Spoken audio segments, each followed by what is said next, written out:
Okay, so we're going to start with the Paleolithic and the Neolithic period when we study art history. And it's often called the Old Stone Age or the Stone Age. And the Paleolithic period runs from 30,000 to 10,000 or 9,000 BCE. It depends on what source you're using. And then the Neolithic period runs from 9,000, 10,000 or 9,000 to 300 BCE.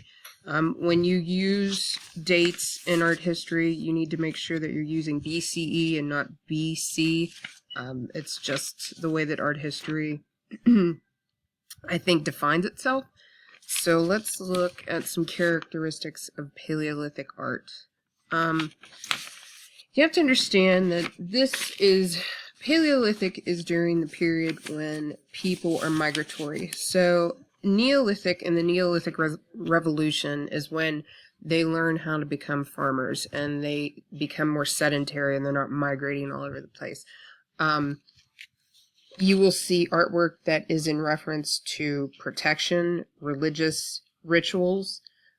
This is the Paleolithic period will be before metal tools. They're going to use stones and bones to create their tools.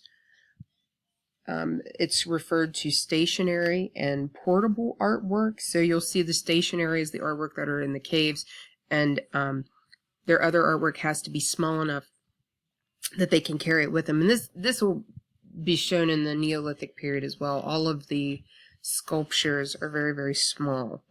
So they want to express their desires through their artwork, so their humans are gaining control over nature, humans are gaining control over animals. So it's all in reference to eating and fertility. We will start with the Apollo 11 stone. The Apollo 11 stones are the first of 11 images that you need to know in Unit 1. The Apollo 11 stones are from the Paleolithic period. From 23,000 BCE, some sources say they're from 25,000 BCE. Really, really, really old. They are from southern Africa.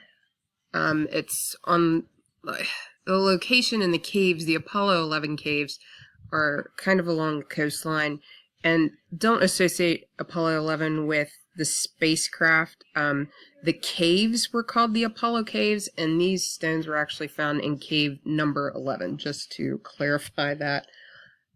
These stones are interesting because they were found in the Apollo 11 cave, but they're not rock from that particular cave. They actually were brought there. And this is just one example of several that they found inside the cave.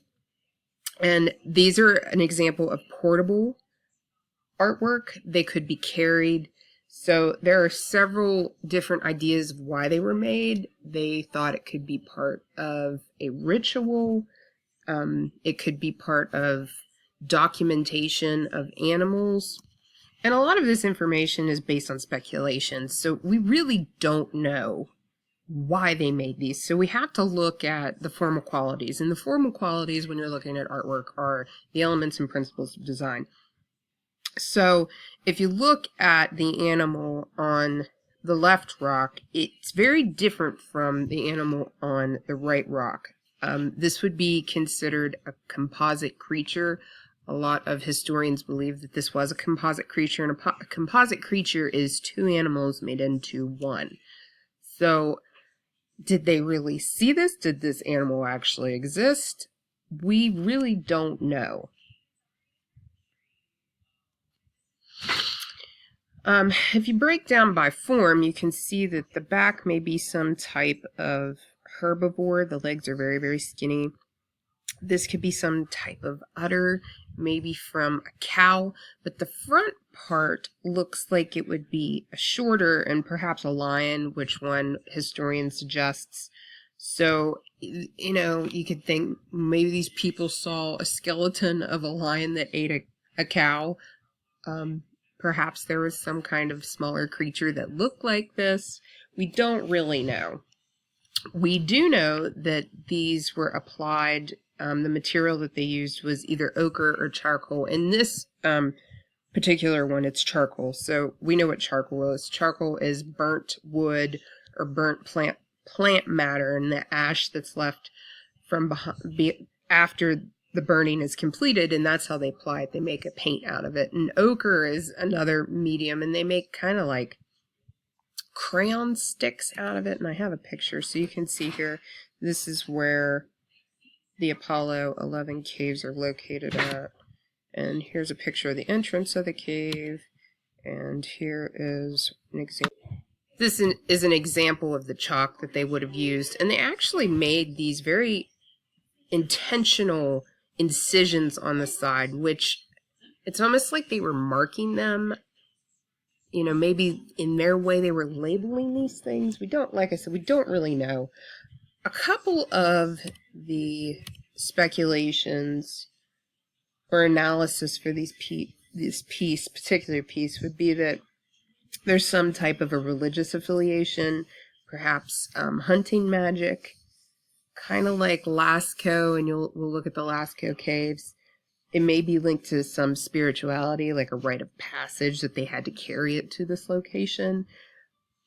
And a lot of these people's, what we know about people from this area now is they believe a lot in shamanism. And shamanism, they really believe that they could channel the souls of animals and alter their conscious state so they can be a part of the animal or another person. So it could possibly be part of that ritual as well.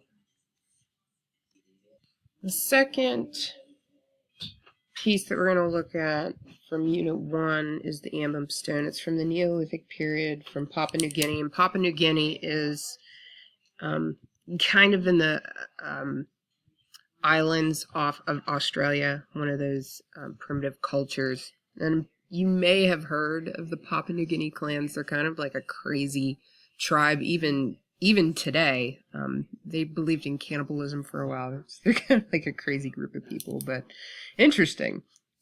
So this is one of the earliest examples we have of a very small sculpture, and its context could be either for fertility, for hunting magic, or for some type of sorcery. And like I said, this particular tribe from Papua New Guinea, they believed in a lot of black magic and performed a lot of very different rituals.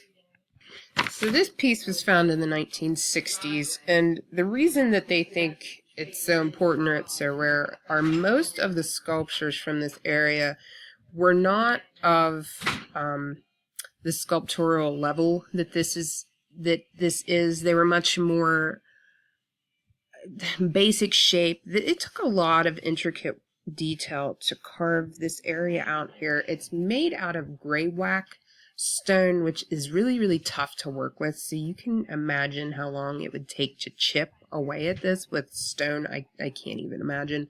There's a lot of figurative detail that we see in this particular sculpture, especially with the eyes and the nose. A lot of attention to detail that you don't see with other sculptures from this area. The other thing that we know about this particular stone is that it may be an anteater, and that anteater to this culture is kind of revered as pigs are to our culture, because they used it for food a lot. They believe that these pieces may have had some type of supernatural power, and that's where I was going back with the sorcery. They may have used these in rituals, and it's all we know for sure is that they spent a lot of time creating them, so we know it was important for some reason. And out of all of the figures that they found, they have not found many of the anteaters. So we don't know if this was like a special ritual that they did. The possibilities are endless. So these first two images that you've seen, you're going to do an assignment on. So I'm going to stop this lecture here.